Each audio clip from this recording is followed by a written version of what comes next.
Today we are looking at the latest SparkyLinux version. So here you can see the SparkyLinux 2024.11. So this is the latest ISO file with a 64-bit and I am choosing the minimal GUI. So here are all the boot menu options. So I'm going to boot it in the SparkyLinux US English. So I'm running it on the virtual machine, which is VMware with a 60 GB of virtual disk, 8 GB of RAM, and my CPU is i5 1240p. So there are a lot of changes in this specific version, or you can call it like a November ISO file.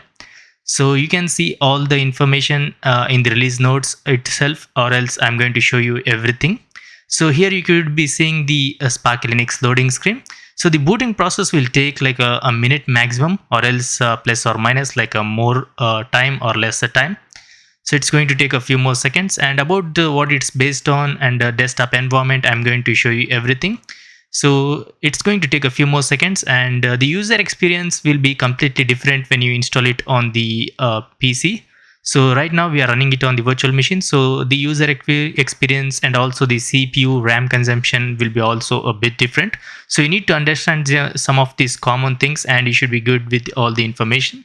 So it says like a SparkyLinux 8 7 sisters. So I'm going to go through all those things, like what it's based on, audio information, graphics, everything, like release notes, downloading, everything. So here we have already the mouse cursor. So this is like a minimal GUI, and also the folder called like a base. So there are a lot of desktop environments, but I choose the base folder in the SourceForge. So here you should be seeing the desktop layout. So it took almost like a 30-40 seconds maximum. So let's first change the display settings, and here we have like a connection established. So let me find the display settings, monitor settings. My monitor is like a 1920 into 1080. So let me click on that resolution. Okay. And here is the about LX R and R 0.3.2. And as you can see, the wallpaper kinda messed up. So you can fix it in the virtual machine. Just go to like a nitrogen. Here is some thing called like a nitrogen. Let me find it. Maybe in the settings. So nitrogen. So just click on the wallpaper, apply, and it's going to fix it, or else you can change the wallpaper. So that's the exact thing you need to do in order to fix those things. So you get a bunch of wallpapers available here. So you can customize or you can change whatever you want. So I'm going to keep it like a default right now. So here are all the preferences. So these are all not the main things. So let me first show you the system information and also the task manager, because we need to see how the resources are consuming. Here we have the system information and task manager. Here you can see all the information like a process and all those things. So it's consuming like around like a 9-10%, and RAM is almost like near to the 1 GB. So in the bare metal, when you install it on your PC, it's going to be completely different. It will be like a 300-400 maximum of difference. So you need to understand these common things. And let me check the about. Here you should be seeing LX task 0.1.10.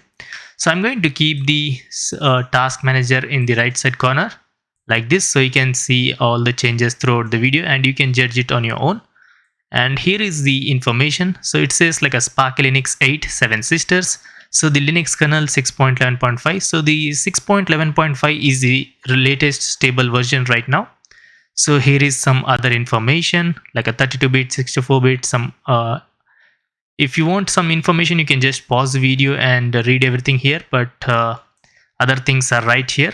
So these are all not the main things. I'm going to show you the main things first, and we can go through the release notes. So here you should be seeing the app menu or the application menu. This is how it looks. JG menu and about SparkyLinux. Here is like about SparkyLinux. You just need to double click on it to open the application. So here you should be seeing all the information, like we are running it on the live boot, and the window manager is open box. So let me open the terminal. Let me double click on cancel. So let me open the terminal so we can get all the important distro information, and we can go through other things later. So let's make it bigger. And also let me change the color also so you can see everything properly. Let me change it to like a black and white. Click on OK. So it's clearly not a black and white. So I'm going to change the colors. So let me first type in the command here. inxi -sv8. So this will grab complete distro information. So here we have all the important information. So let me change the color. Let me change it to the white and the text color to the black so you can see everything properly. Let me click on OK. So here we have all the information. Let's go through first information, which is a system. Host, it says like a live because we are running it as a live boot. And the kernel version 6.11 is the stable version. Compiler GCC version is 14.2.0. Desktop environment open box 3.6.1. And with the JG menu tint 2. And what else we have? The DM light DM version is 1.32.0. So distro, it says like a SparkyLinux 8 7 sisters. So this is the code name, which is 7 sisters, and what it is based on is Debian 13 Trixie. So it's still not released, so you should be getting it's based on Debian 13. So here is my virtual machine information, which is a VMware, which is clearly unnecessary for the video. So here is the RAM. Available RAM is 7.7 GB. Used is 1.16 GB. So here is all like some other information which is clearly important. It's not important. So the CPU i5 1240p, which I already mentioned in the beginning. So just scroll it down and you should be seeing like a flags, vulnerabilities, which is also clearly not important for the video. Now let's go with the graphics information. VMWGFX version is 2.20.0 and display X11 XOR version is 21.1.14. And what else we have? My present display resolution, and here are all the available display resolution or the monitor resolution. EGL version is 1.5, OpenGL version is 4.5, compact P version is 4.3. Here is the Mesa version 24.2.4-1, which should be latest.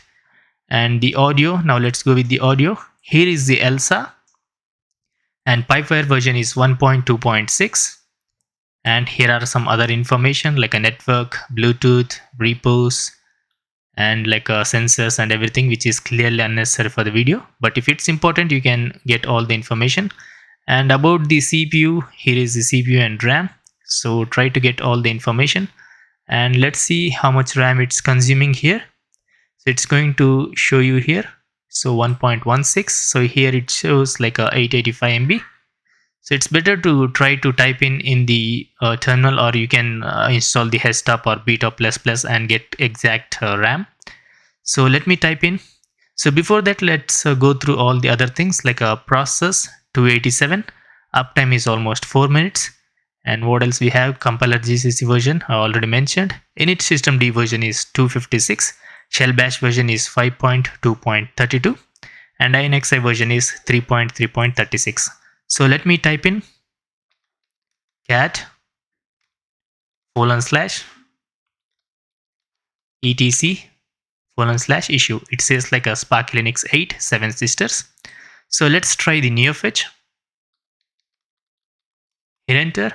So it's going to say command not found. So you need to install the neofetch, and I'm going to install now. So here you can see I installed the neofetch and also the fast fetch. So let me type in fast fetch, hit enter. So here you should be seeing operating system SparkyLinux, VMware, the Linux kernel. Uptime is almost 14 minutes, and the packages 1818 dpkg, and shell bash version 5.2.32. My monitor resolution, and here are all the other information like a open box, SparkyLinux, Fusion, and all the themes, terminals you can see right here. So you should be getting all the information right here. So we got all the information. So let me close the terminal, and now let's go to the internet browser. So here you should be seeing all the pre-installed applications. So we need to open the internet browser, and we need to go to the official website now. Let's go to the official website, and here you should be seeing the browser Midori next generation. So it's going to take a few seconds and we should be seeing the browser. So here it is. It's consuming like a 22%. And the same desktop features, there is nothing changed in the desktop features here. Internet connection, everything is same. Here are all the applications. So here we have the browser. So let's make it proper size and we can get all the information. Before that, let's first check the version of the browser. About Midori. So the version is 11.4.2 64-bit, and it says like a fail to check for updates. Okay, let's close everything. Let's close all the unnecessary tabs. So I'm going to open every important tabs like official website, Linux kernel and everything, and I'm going to continue from there. So here you can see I opened every important tabs. So let's go by one. So the browser, Midori, the version, build ID, and here is the user agent, the Linux kernel 6.11.5. So let's go with the Linux kernel. So this is the official website. So I didn't change any search engine or anything like that. I kept everything as a default. So the official link of the Linux kernel is www.kernel.org. So the stable version right now is 6.11.7. So 6.11 is the stable version. So here you can see the stable version. And if you don't know what is a stable version, just click on the releases, and here you should be getting all the description of whatever it is called. If it's RC, then here is the description of the pre-patch and about the mainline and about the stable, and here is the long-term versions. In order to get the kernel version, you can just type in like a uname-r. You can type in like a neofetch, fastfetch, or else you can just type in like a about ;support in the Firefox browser or the Firefox based browsers. You should be getting the kernel information. OS theme, it says like a SparkyLinux 7, so it doesn't say like a dark or light. So the RAM 7.7, disk space is 3.3.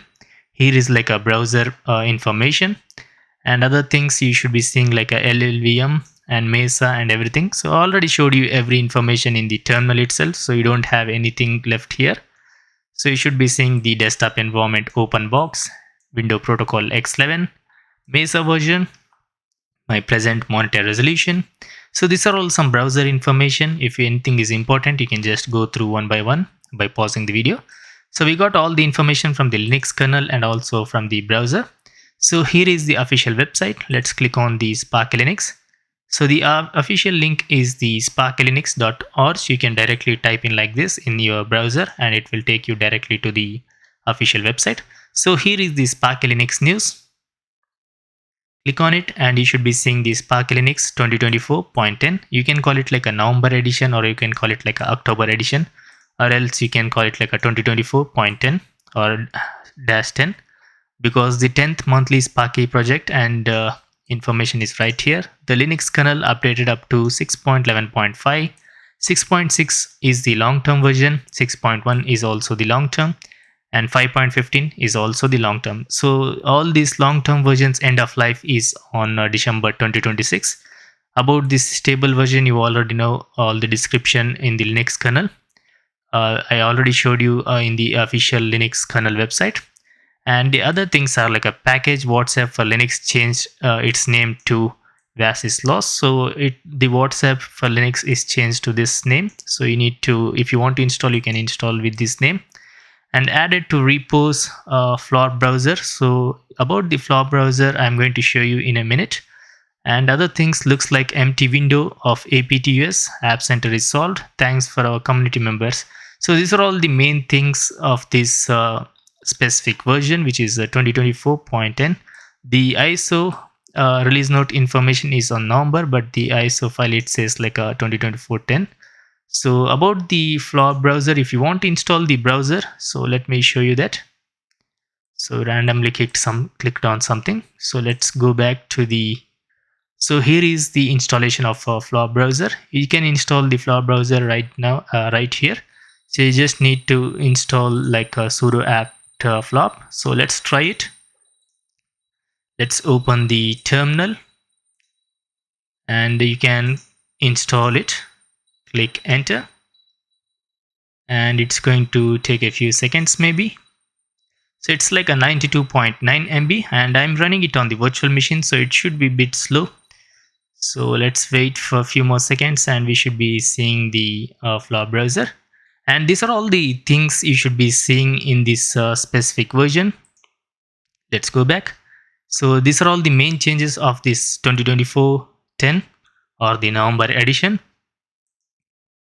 About the system requirements of the SparkyLinux, you just need to type in like a SparkyLinux system requirements in the search engine and you should be getting all the information. So SparkyLinux is designed for old and new machines as well, 32 and 64-bit. So if you want to use it on the low-end PC or the old laptop, you can try it on this SparkyLinux, whatever the desktop environment. So there are a few desktop environments available in this SparkyLinux, and you need to have CPU of AMD 64 i486, 256 MB of RAM for the LXDE open box or the game over, 384 MB RAM for the MAT and Razer Qt, and 128 MB for CLI edition, 512 MB swap partition or bigger, 5 GB of hard drive or a flash drive stick for installation. So the recommended is 10 GB, and 20 GB of hard drive or flash USB stick for installation, 30 GB recommended for the game over, and 2 GB of hard drive or a flash USB stick for installation, CLI edition, an optical drive or USB port. So these are all the recommended requirements or the minimum requirements of the SparkyLinux. So that was some information about the downloading. Just click on the download. Let's see what happened here. So we installed the Floorp browser, and the downloadings, here are the downloadings. You can download from the SourceForge, or you can choose whatever you want, and the ISO file is right here, 2024. If you want LXQT, go with the LXQT.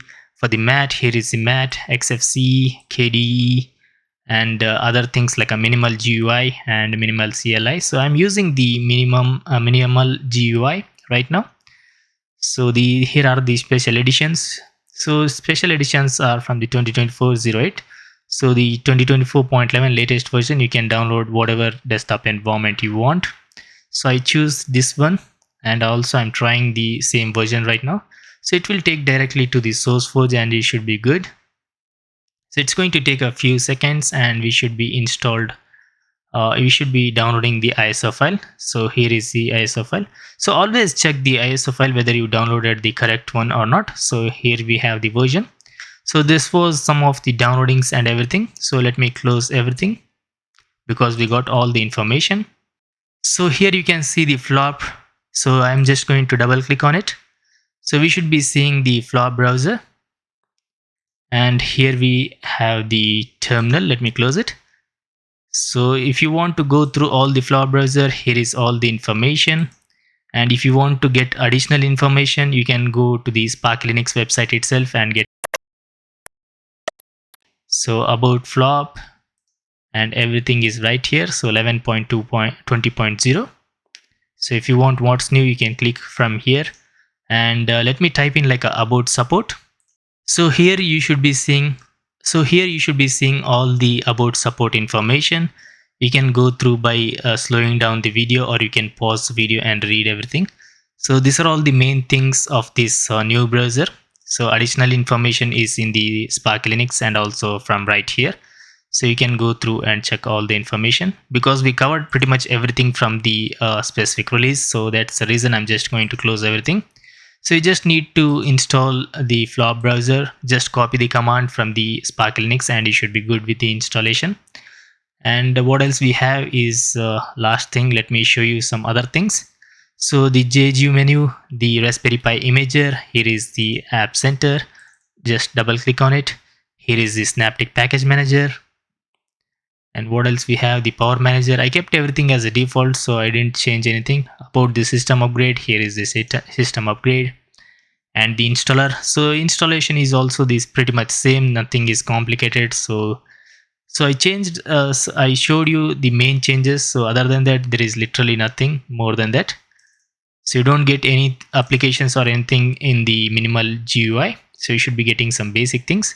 And after opening few applications, here is the resources. So don't depend on these things, just try to open the terminal and let me type in NeoFetch, or else you can use the INXI. So you need to, INXI is pretty much pre-installed. So if you want NeoFetch, you can install NeoFetch. And about the RAM, let's check the RAM. It's consuming like a 2235 MB because we installed a lot of things like a browser. I updated some packages in the background in order to install the NeoFetch and FastFetch. So it should be consuming like a 2235 MB. So here it shows like a 1.2 GB and CPU is like a 7%. So you just need to type in like a fast fetch to get some additional information. So here is all the information about the distro. So I think that's the end of the video because we pretty much covered everything. There is nothing left. We covered more than the release notes. So I think I'm going to end the video. Before that, let's check all the information. So you get the Raspberry Pi Imager version 1.8.5. And about the installation, the same thing, Calamares installer 3.3.6. So about the installation, you already know how to install in the Calamares installer. So there is nothing change here, or no installation application is changed. Everything is same. And the wallpapers is also the pretty much same. There is nothing changed in the wallpapers also. So you can install if you want. And about the App Center, here is all those things. If you want to go with the games, graphics, you can go and find all those things. So here you can install whatever you want. And about the Synaptic Package Manager, the version you get is a 0.91.3. So here is some information. If you want to install, you can install. If you want to exit, you can exit. And about the, let's first make it bigger. And packages, installed packages will be highlighted with the green boxes. Installed version will be on the left side. The latest versions will be on the right side. And about the description, here is the description of whatever it is called. So these are all the packages, and installed packages will be highlighted with the green box, which I already said.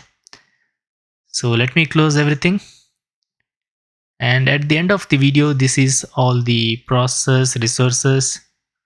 So I think I'm going to end the video here because we pretty much covered almost everything. So literally there is nothing left.